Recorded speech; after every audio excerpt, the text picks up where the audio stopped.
Welcome back to another technical deep dive here in the debug zone. Today we're tackling a big question and breaking it down with insights from other users. Hopefully this clears up some misconceptions and helps you get the answer you need. So, buckle up, stay a little curious, and let's jump right in.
And that's a wrap.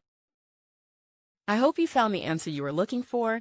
If you did, take a second to hit that subscribe button. It really helps out.